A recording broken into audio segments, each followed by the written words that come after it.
Yun mga ka-showbiz, bali ito po pamilya ng mga kapatid mismo.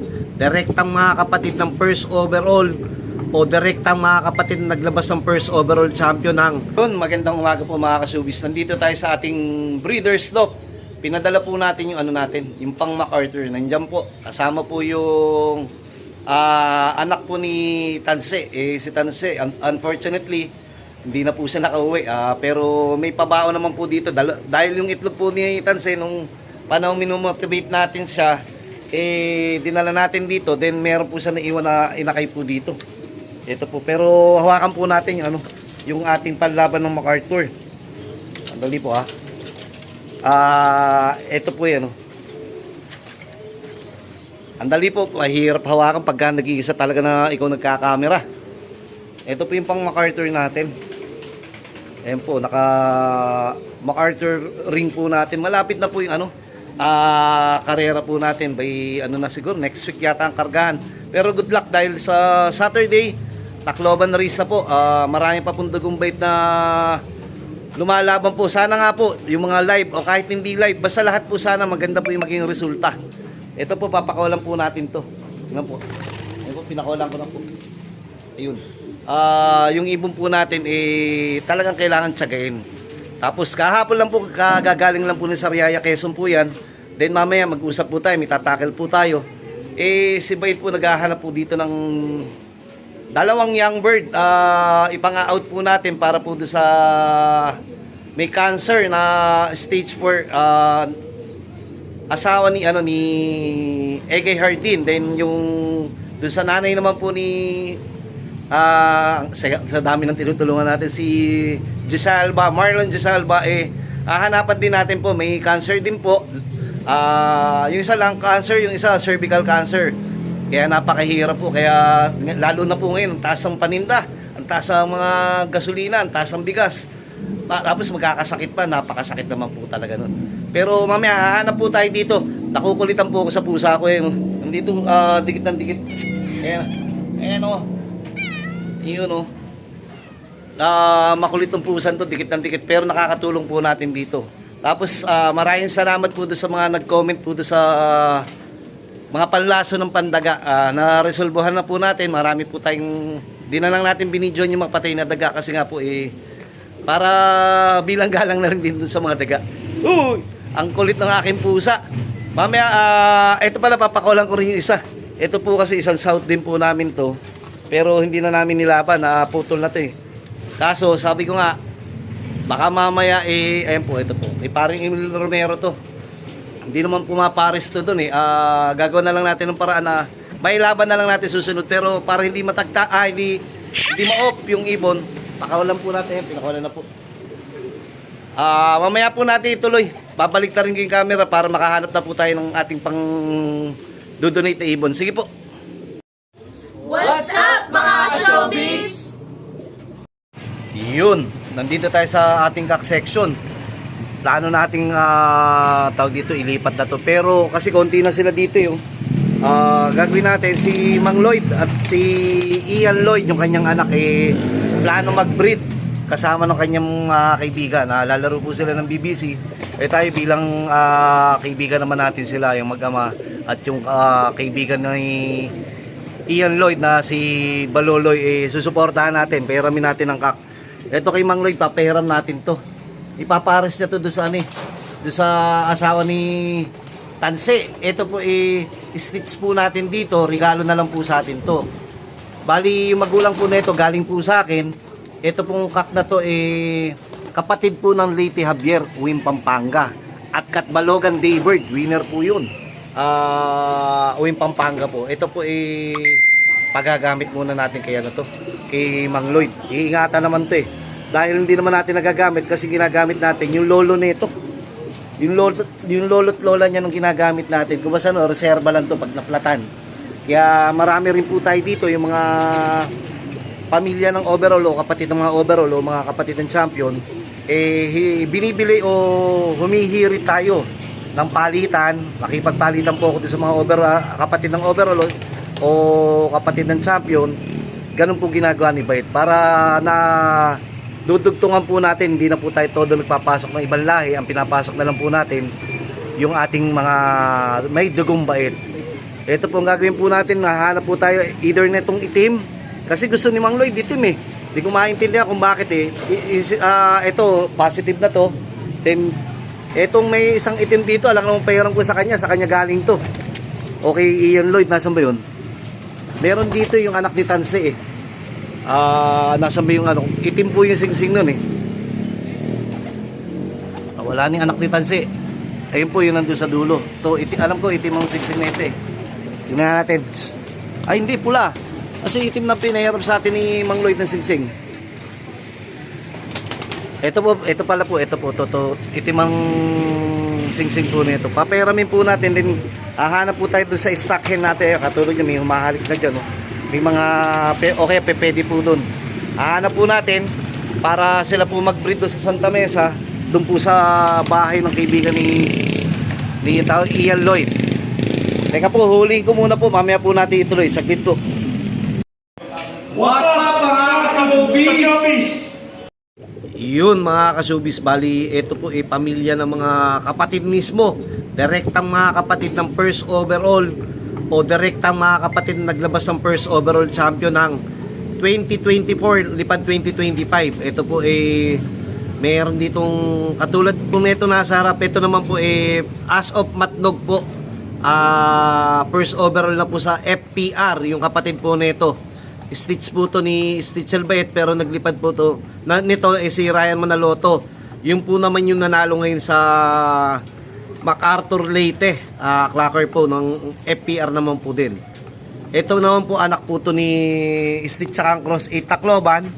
Ito naman po yung kapatid po mismo na naglabas ng APR North 2024, North 2025, multiple overall winner, first overall local ace pigeon. Tongkat na to, o parang hen yata eh. Ito kita nyo, talaga nililigawan ako nito ni medyo malabo. Basta po to kasama, may dalawang blue bar naman po dito. Tapusin po na natin to. Ito, multiple overall winner po itong checkered. Yung kapatid niya po ay naglabas po ng overall champion ng local ace pigeon 2023. Tapos yung first overall po yun, tapos Master Breeder of the Year 2023. Basta ito po yung magulang. Dito po galing yan. Then yung ito nga po yung anak. Ayun po yung anak. Pagbabangga-banggain po natin yung mga puro naglabas ng first overall at kapatid ng first overall. Yung dalawang blue bar po, bali, pansinin niyo po. Ayan po, kapatid naman po to nung champion ng first overall. Multiple overall winner, ibig sabihin pamangkin nito. Yan, pamangkin nito. Ito kapatid ng champion at ito kapatid naglalabas ng champion. Then itong dalawang Stitch sakang na Milky at saka itong yung isang checker doon, medyo malabo, lapit kasi, ang dami nila eh. Ayan. Suma total lahat ng mga naglabas ng 2024 overall kasama yung 2025 nandito na po, puro first overall. Pagsasama-samahin dahil ito sa solo po to sila Stitch sakang eh. Ganyan po magbuo ng pamilya, pero mas maganda po ito pa rin po kasi dito po sila nagsimula eh. Katulad po dito, diyan po nagsimula yung mga producer ng first overall ng APR back to back. At kila sakang, Stitch sakang. Ano yun, nanghuli ka naman dyan. Hindi naman atin yan eh. Tignan ko nga. Tignan ko, walang sing-sing yan, di ba? Ayan, ibigay mo na lang sa bata. Kaysa makahawa dito, baka mami may magdala ng sakit. Sa kulungan po, sa baba. O, ibigay mo na lang sa bata yan. So, total, mas ma-opinion po ni Bayet, yun po mga anak ng champion, kapatid ng champion. Pero para po sa akin, mas mahusay pa rin po yung pinanggalingan ng magulang. Kaya katulad nila Itacloban, si Sakang pahinga po. Ito po yung pinalit muna natin. Ito naglabas ng 2024 second overall champion, MRPC. Ayun gusto po natin ipaliwanag na ito po yung tinatawag nating extra na gulong. Ito po yung mga gulong natin. Ibig sabihin, ito po yung mga spare natin kung sakali maplatan tayo. Pero napakahusay kasi pwede mo pagsama-samahin yung mga first overall. Kapatid, anak ng first overall. Bukod pa po dyan, yan, katulad po nito, ito si Leyte Javier, Bulak, inbreed Bulak Cross, Lola Stitch MacArthur 2005. Yan, kita nyo, Leyte Javier din po yan. Sabay-sabay, nitong panahon na to binigay po sa atin. Nasaan pa ba? Basta meron pa po dito yung nandun po yata sa loob, yung sa Maasin Leyte pala, nilagay ko na dito. Blue Sing Sing. Maasin Leyte, yung pong, yan po, 2 taon po sila Leyte Javier, tapos Maasin Leyte, Dugong Bait, Stitchel Bait din po. Uwing Bataan. Kaya ayan po magiging eksperimento natin. Yung isang kapatid ng Leyte Javier natin, Uwing Pampanga naman, pinahiram natin kay Mang Lloyd. Bahala na daw siya mag-breed sa Santa Mesa. Ito pa po yung mga stock ng mga kapatid ng mga nanalo natin sa iba't ibang lot. Ginagawa po kasi natin, hindi na po tayo bumibili ng ibang lahi. Ang binibili po ni Bait yung mga kapatid, anak na lang na mga nanalo natin sa iba't ibang lot. Ayan po, makakita nyo yung stock bird natin dito. Ayan. Ayan po, suma total, tayo po siguro by na yan? Tatapusin ko munang gamitin to mga producer ko dito bago natin gamitin yun. Ibabalik ko na lang po dito yan. Pinakita ko lang po sa video yung mga ibon na pwede nang gamitin. Pero saka na muna. Dahil marami pa nakasalang. Mas prioritize natin yung mga magulang nila o yung pinagmulan nila. Ayan po. At saka yung matatanda. Katulad niya po, may mga matatanda dito, good na. Pero may similya po, good news. Ayan po, may similya. At ito, kita nyo. Ang tanda na, pero may similya din po. Para si Victor Lim Kawaya, may similya po, may 2 anak. Mamaya ilalabas po tayo, pakita natin. Ganun po tayo magbuo ng pamilya, paulit-ulit lang. Tulad po nito, matatanda na, yan, nakapag-2 pang bigay. Ganun po yung ginagawa natin. Si Flying Machine, Lolo Flying Machine, ito po yung simpleng pamamaraan ni Bait po.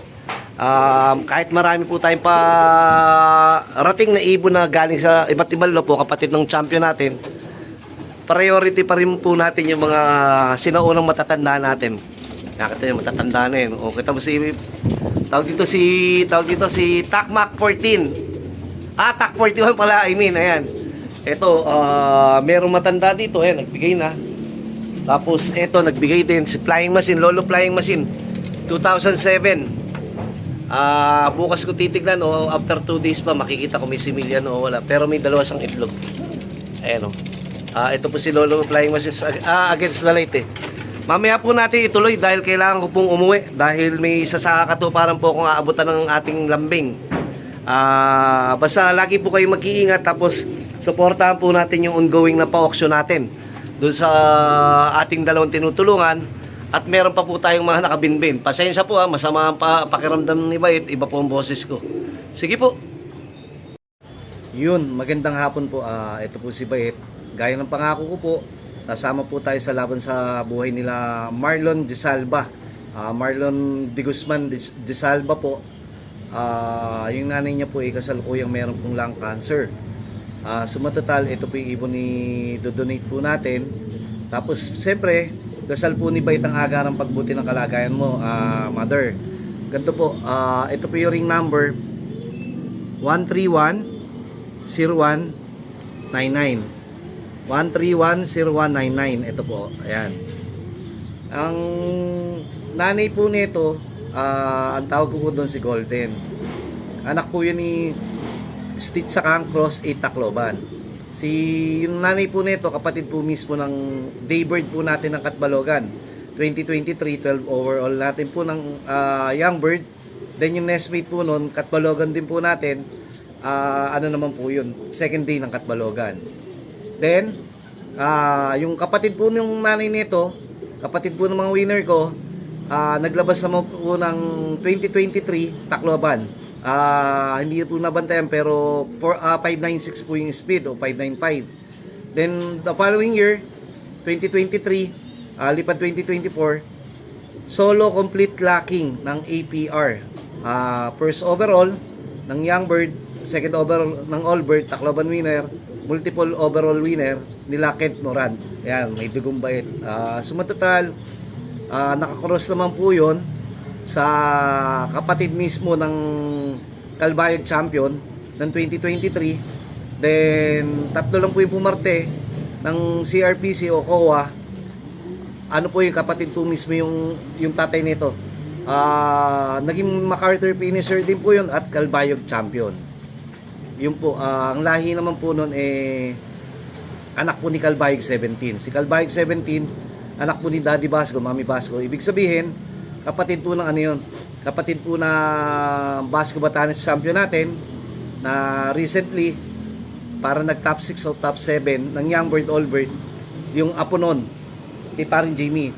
Then yung pa Euler Alegre natin, yung tatay nung kapatid din ni Basco Batanes champion. Tapos yung kapatid pa nung isa ng Alegre natin, nilipat ni JB,